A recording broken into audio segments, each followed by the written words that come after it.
네, 최근 아프가니스탄 상황으로 연일 현지 문제가 전 세계의 관심의 대상이 되고 있습니다. 정치와 종교 그리고 국제관계가 얽힌 복잡한 이 실타래를 어떻게 풀어가야 할지 논의가 이어지고 있는데요. FIM 국제선교회 대표이자 이슬람 전문가시죠. 유혜석 대표님 스튜디오에 모셨습니다. 어서 오십시오. 네, 안녕하세요. 네, 대표님 안녕하세요. 정말 오랜만에 또 인사를 드리는데요. 자, 저희가 유혜석 대표님을 이 자리에 모신 이유가 있습니다. 가장 예. 중요한 것은 아프가니스탄 상황이 궁금해서거든요. 예. 좀 전체적인 상황을 먼저 기본적으로 좀 짚고 넘어가 볼까요? 예. 일단 그 아프가니스탄이라고 하는 나라 자체가 강대국의 틈바구니 속에 있는 아주 굉장한 척박한 땅이죠. 네. 오른쪽에는 파키스탄, 그리고 중국이 있고요. 그다음에 왼쪽으로는 이란, 네. 또 북쪽으로는 타지키스탄, 우즈베키스탄과 같은 그런 그 제국주의를 한때 했던 그런 나라들 틈바구니에 있는 가난하고 척박한 그 산악지대의 나라라고 볼 수 있고요. 네. 인구는 한 3,800만 정도. 근데 이제 아프가니스탄의 가장 큰 문제는 종족 간의 싸움이 역사적으로 오랫동안 있어 왔어요. 네. 지금 탈레반은 파슈툰 종족. 네. 다시 말하면 아프가니스탄의 가장 큰 인구를 차지하는 43%가 파슈툰 종족이거든요. 네. 이 파슈툰 종족에서 시작된 이슬람 원리주의 운동이고요. 네. 그다음에 또 타지크족이 있어요. 한 27%가 되는데 네. 며칠 전에 이제 내전이 또 시작됐죠. 그래서 아프가니스탄은 역사적으로 네. 아주 척박하고 아픈 그런 땅이죠. 네. 1979년에 또 소련의 침략으로 인하여 한 14년 동안 네. 전쟁 상태에 있다가 네. 그다음에 탈레반이 잠시 집권을 하다가 또 20년 동안 미국과의 전쟁이 지속돼 왔던 그런 나라입니다. 그렇군요. 아무래도 정치, 경제적으로 매우 불안한 상황에 있는 그런 나라인 것 같은데요. 저희가 또 탈레반 이야기를 하지 않을 수가 없습니다. 저희가 뭐 탈레반, IS 뭐 뉴스 보도에서도 많이 접하는 예. 내용이기도 한데요. 탈레반에 대해서도 좀 설명을 해주시죠. 지금 현재 그 아프가니스탄에 세 개의 원리주의 단체들이 활동을 하고 있는데 네. 그 가운데 저희들한테 가장 잘 알려진 아프가니스탄의 탈레반이죠. 원래 이 탈레반은 그 소련이 아프가니스탄에 진주했을 때 네. 아프가니스탄의 독립을 위해서 싸우던 파슈툰족의 아, 이슬람 원리주의 운동이었어요. 독립운동을 하던 그렇죠. 예. 단체군요. 무자헤딘이라 네. 그러죠. 이 탈레반이라는 말 자체가 아랍어의 그 학생이라는 말이 탈립인데 그 이제 복합적인 언어로 탈레반 학생들 이슬람을 공부하는 학생들이 들고 일어나서 네. 아프가니스탄 자신들의 땅을 지키겠다고 무자헤딘 전사들이 발전해서 오늘날의 탈레반이 된 거죠. 그러니까 이 탈레반은 아프가니스탄과 팔레스타인에 국한돼 있는 이슬람 원리주의 단체인데 또 IS 또 우리가 알카에다라고 그렇죠, 하는 알카에다. 단체를 기억하지 않습니까? 이 알카에다는 탈레반에 비해서는 조금 더 국제적인 목적을 위해서 설립된 그런 원리주의 단체입니다. 네. 그 이슬람 세계관에 의하면 머리를 이렇게 두 개로 나눠요. 그래서 한쪽에는 따르살렘 평화의 집, 또 한쪽에는 따르발 하릅 그래서 전쟁의 집이거든요. 네. 근데 여기 이제 평화의 집이라고 하는 게 우리가 생각하는 그런 평화는 아니고 사전적인 의미의 평화는 전쟁이 없는 평온한 상태를 말하잖아요. 근데 지금 이슬람에서 이야기하는 평화는 그런 평화는 아니고 이슬람을 믿는 사람들이 사는 그곳을 평화의 집이라 이렇게 이야기합니다. 그 반대편에 이제 그 이슬람을 믿지 않는 사람들과는 또 전쟁의 대상이 될 수밖에 없는 이런 세계관 속에서 만들어진 원리주의 단체가 알카에다입니다. 이분법적인 거네요. 그렇죠. 네네. 그러니까 알카에다는 전 세계를 향해서 이슬람화 운동을 펼치는 그런 원리주의 단체라고 할 수 있고요. 네. 9.11 사태라든가 이런 것들을 일으킬 때도 미국이 이슬람을 받아들이지 않으면 전쟁을 할 수밖에 없다. 이렇게 선전포고를 했던 단체가 바로 알카에다죠. 그런가 하면 이제 ISK. IS는 들어봤지만 네. ISK는 처음 들어봤지 않습니까? 좀 네. 낯선데요. 이제 IS는 원래 이제 우리가 알고 있는 것처럼 이라크와 시리아에서 활동을 하다가 이제 소강 상태에 빠져들었죠. 다국적 군들로 인하여. 그러니까 이제 아프가니스탄으로 이주를 한 거죠. 한 4,000명 정도. 네. 그래서 K라고 하는 말은 호라산이라고 번역이 되어 있는데 정확한 발음은 호라산. 그래서 이제 코라산. 그 지역이 옛날에 이슬람 제국주의 당시에 코라산 지역이었거든요. 그래서 IS의 호라산 지부라고 생각을 하면 되고요. 이 IS는 우리가 아는 것처럼 종말론적인 이슬람 신앙관을 가지고 있어요. 네. 그래서 과격하고 상당히 폭력적인 이런 이슬람 원리주의 단체라고 볼 수 있습니다. 네, 그렇군요. 현재 그 탈레반 집권 이후로 뭐 많은 난민들이 좀 발생을 해가지고 좀 어려움들이 있고 참 안타까운데요. 최근 이렇게 보도를 보면은 이제 유럽 같은 경우는 과거에는 그렇지 않았는데 난민들을 이제 직접 받아들이는 그렇죠. 것은 거부하는 예. 입장인 것 같은데 예, 그렇습니다. 어떤 변화가 있는 것인지. 2015년에 많은 시리아 난민들을 받아서 전 세계에 곽강을 받았던 네. 유럽이 이번에는 아프간 난민들은 받지 않겠다고 EU 연합이 선언을 했어요. 네. 원래 이제 아프가니스탄의 그 난민들이 한 200만 명 정도가 작년까지 이미 떠났어요. 네. 이란과 파키스탄 국경에 많은 난민들이 있고 이번에 이제 350만 명 정도의 난민이 떠나거나 떠날 준비를 하고 있죠. 근데 이제 난민들이 유럽으로 가는 루트는 정해져 있거든요. 네. 이란을 거쳐서 터키를 거쳐서 네. 그리스나 아니면 동구권으로 넘어가는 그런 루트가 있는데 네.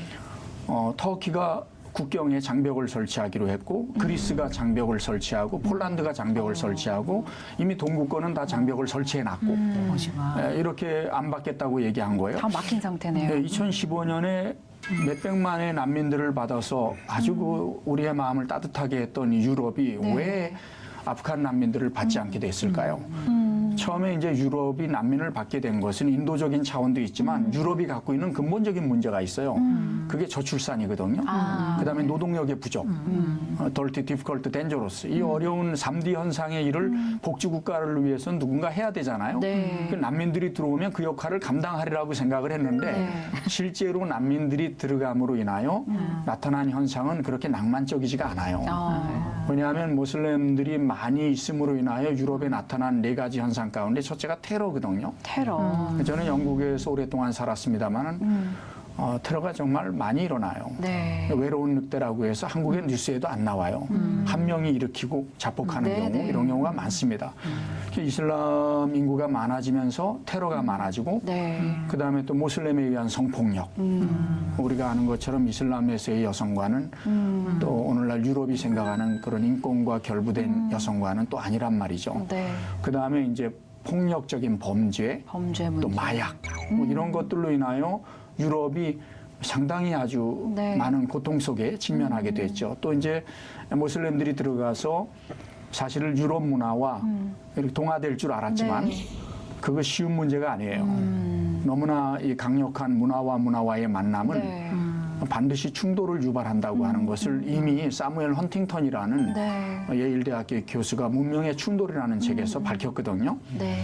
그러니까 유럽에 온 난민들, 유럽에 온 모슬렘들이 자신들이 똘똘 뭉쳐서 샤리아 지역을 만들고 그걸 영어로는 no go zone, 일반 사람들에게는 들어가지 말라 하는 이런 지도를 만들어서 모슬렘들이 사는 지역이 개토화돼 가니까 그쪽에는 또 공권력도 들어가지 못하는 이런 현상들이 유럽에 나타나니까 더 이상 모슬렘 난민들을 받아서 어려움을 겪으면 안 되겠다. 네. 이래서 각 유럽이 한 목소리로 네. 아프간 난민들을 받지 않겠다고 결정을 하게 된 거죠. 네, 어떻게 보면 유럽의 입장이 바뀐 부분에 있어서도 좀 이유가 있다는 생각도 드는데 저희가 좀 난민 문제와 관련해서 유럽의 상황을 좀 봤습니다만은 이런 아프가니스탄 난민 상황은 우리나라에도 해당되는 문제이기도 하잖아요. 그렇죠. 예. 우리나라도 쉽지 않을 것 같은데 우리가 좀 경각심을 가져야 할 부분 또 우리가 좀 지향해야 할 부분이 있다면 어떤 것들이 있을까요? 사실 우리 한국이라고 하는 나라가 1953년에 GNP가 76달러였거든요.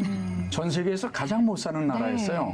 어느 정도로 못 사는 나라였냐면 우리 역사에서는 잘 얘기 안 하지만 에티오피아가 1956년까지 의정부에 고아원을 운영했어요. 그럴 정도로 이 한국이라는 나라는 척박하고 가난한 나라였지만 네.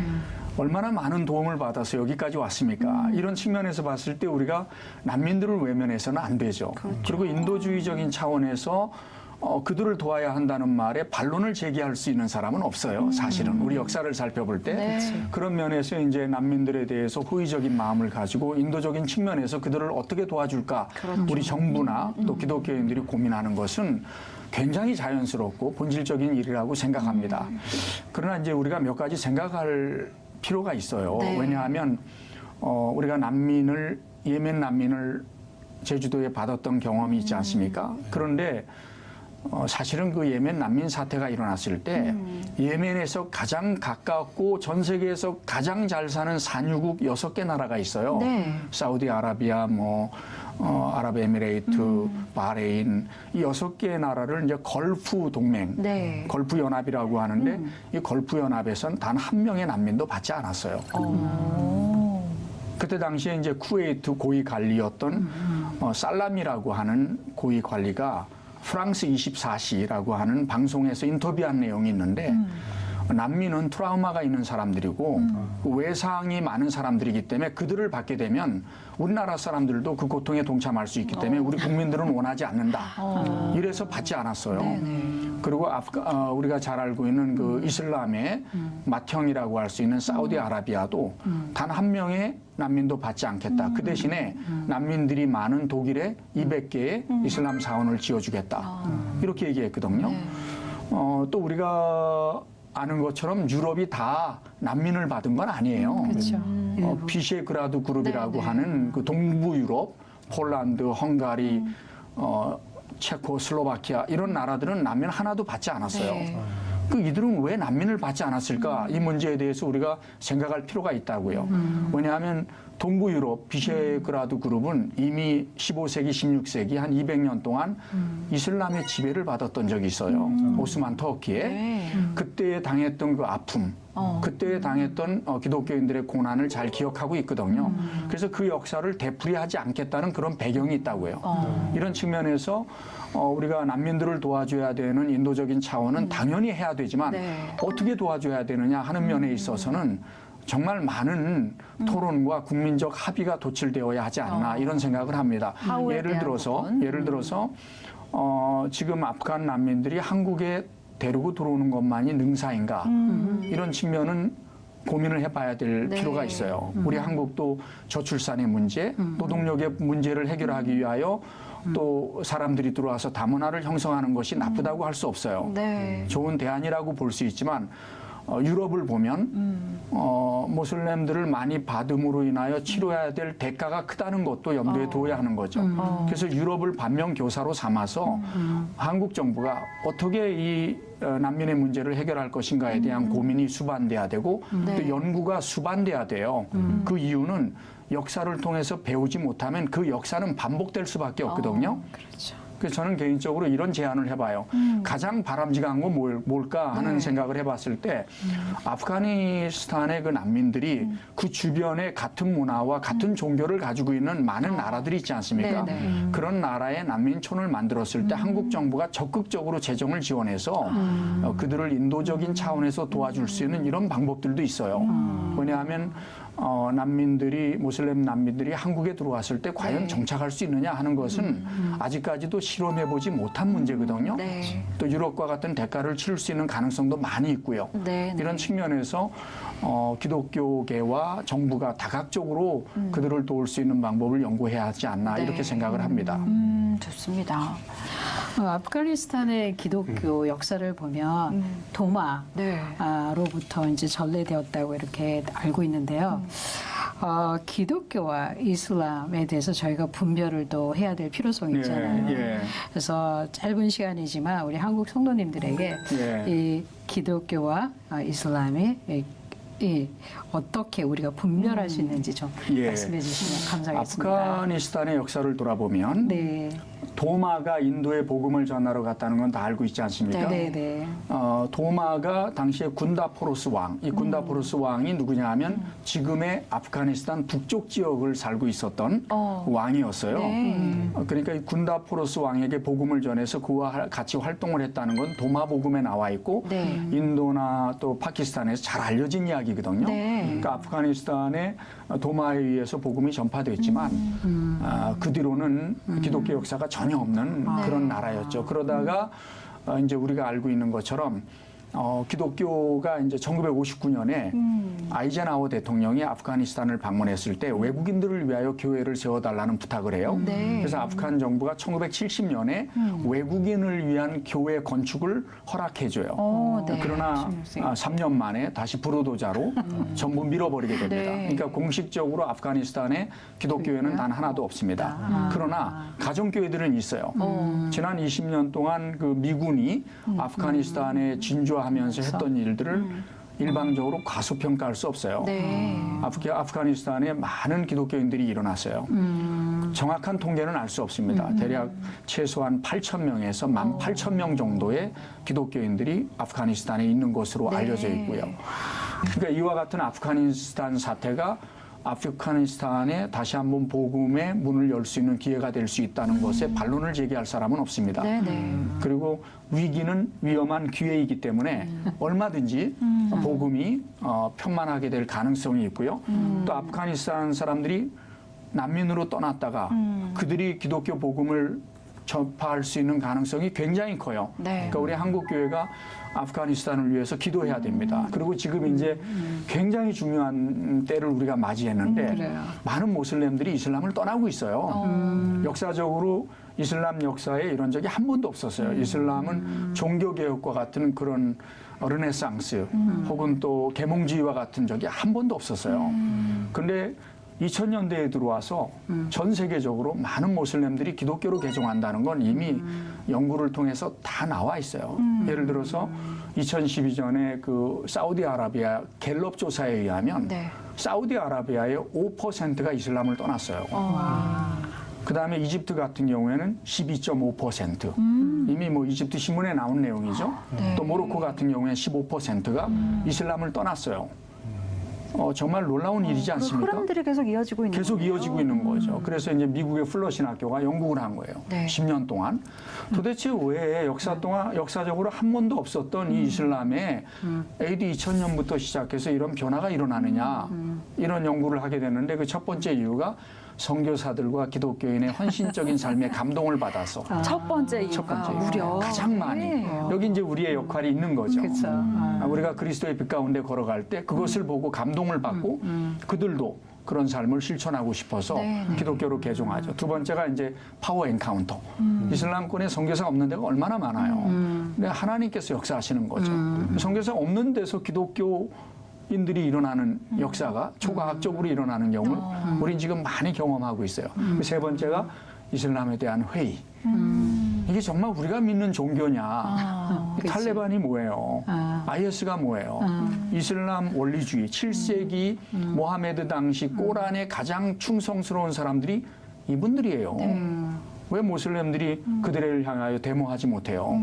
왜 못하냐면 그들이 모하메드 당시에 그 상황을 재현하기 위해서 만들어진 그룹들이기 때문이에요. 그러나 중산층 이상의 사람들이 이것을 볼 때 정말 21세기에 사람의 목을 자르고 여성을 이런 것이 정말 가능하냐?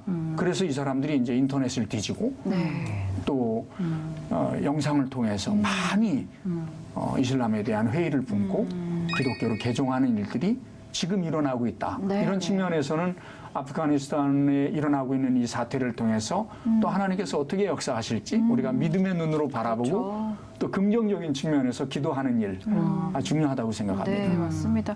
뭐 위기는 위험한 기회다 이런 말씀을 또 해주셨는데 사실 저희가 이런 흐름들을 또 잘 알아야 이슬람에 대해 잘 알아야 대처를 할 수 있는 거니까요.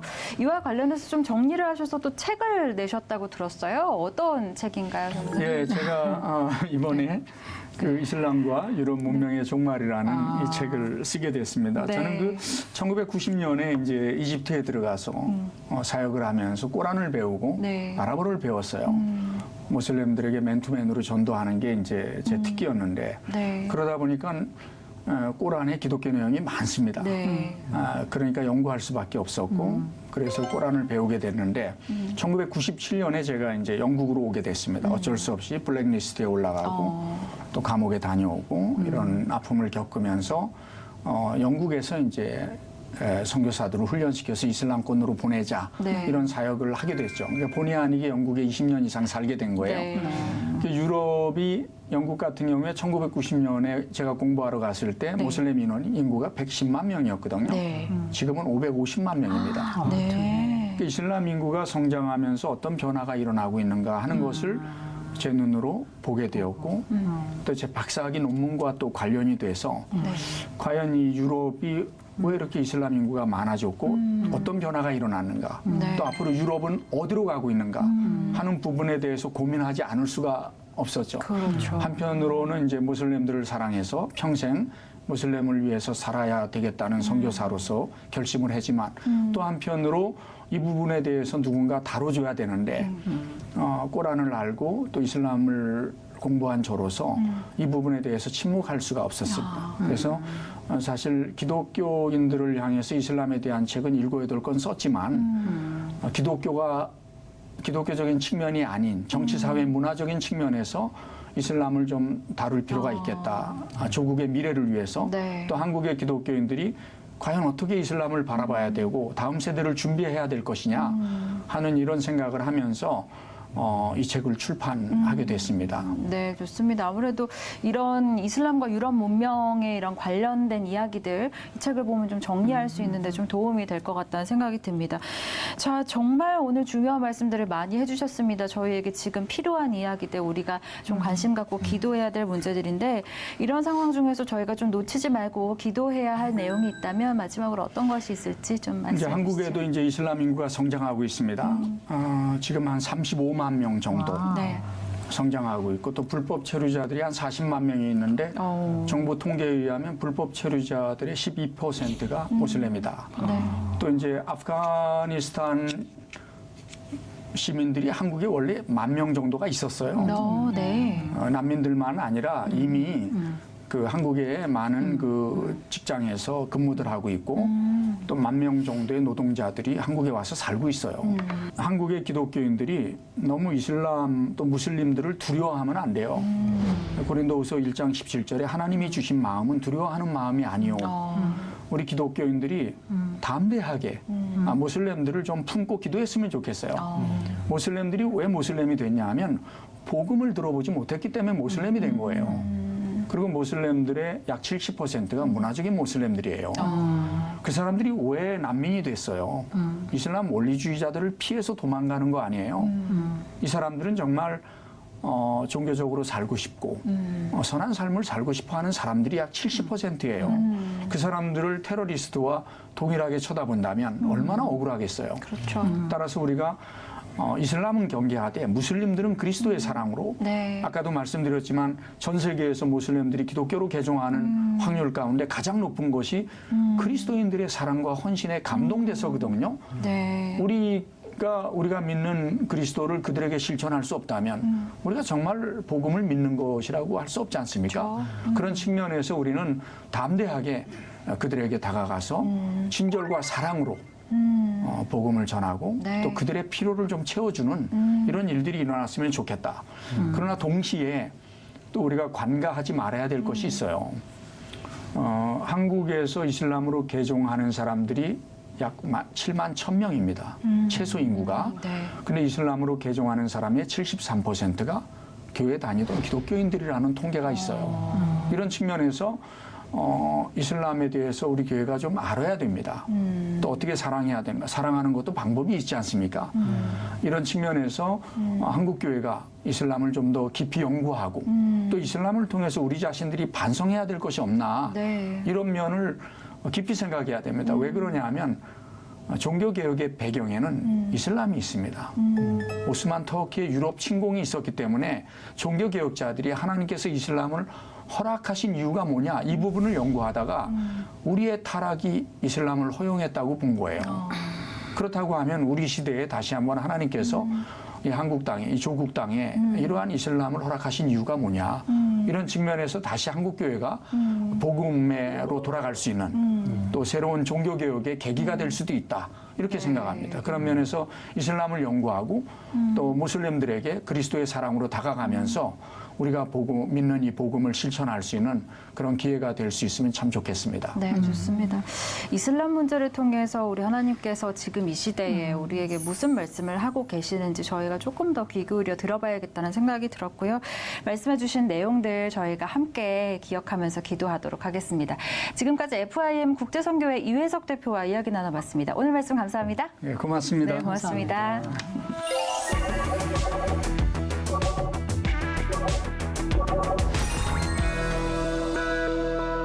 네, 오늘도 이렇게 마무리를 할 시간이 벌써 됐습니다. 자, 오늘 다양한 이야기들 나눠봤는데요. 오늘 좀 어떤 내용이 좀 마음에 남으셨어요, 선 기사님? 네, 저는 이제 그 이슬람권 국가들이 아프가니스탄 난민을 받지 않는 이유가 그들이 가지고 있는 트라우마, 고통 때문이다라는 이야기가 가슴에 왔습니다. 네. 그렇다면 우리 기독교는 타인의 고통을 마음에 품을 수 있는 그런 사람들이라는 다른 점이 확연히 이렇게 깨달아지는 그런 시간이었습니다. 맞아요. 우리가 네. 우리 신앙으로 기독교의 힘으로 좀 중간다리 역할을 할 수 있었으면 좋겠다라는 그렇죠. 생각도 해보게 됐고요. 네. 우리 노 기자님 어떠셨어요? 평양신학교 이제 교사를 봤을 때는 그때 우리가 가진 게 없었구나, 많이 받았구나. 네. 근데 이제 지금 오늘 말씀 보니까 남아공에도 네팔에도 그리고 아프간과 난민들에게도 우리가 베풀고 주어야 될 분들이 많구나. 네. 근데 그런 것들을 고민하는 것 자체가 우리가 줄 수 있는 그런 형편이기 때문이구나. 네. 무엇을 줘야 될까 그런 생각을 좀 해봤습니다. 네, 맞습니다. 어떻게 보면 저희가 오늘 이 시간을 통해서 시작과 끝을 다룬 거잖아요. 처음에 저희가 이렇게 시작을 했고 이제는 주는 입장이 되어서 우리가 어떻게 하면 이 문제를 해결할 수 있을까에 대해서 좀 심도 있게 고민해봤으면 좋겠다는 생각이 들었습니다. 두 분 다음 주 또 나와주실 거죠? 아, 그럼요. 네, 기대하도록 감사합니다. 하겠습니다. 네, 오늘도 선교 사역은 쉬지 않고 이어집니다. 오늘도 함께 나눈 소식들 기억하시면서 마음 모아서 함께 기도해 주시면 감사하겠습니다. 저희는 다음 주에도 선교 현장의 이야기로 다시 찾아오겠습니다. 시청해 주신 여러분 고맙습니다.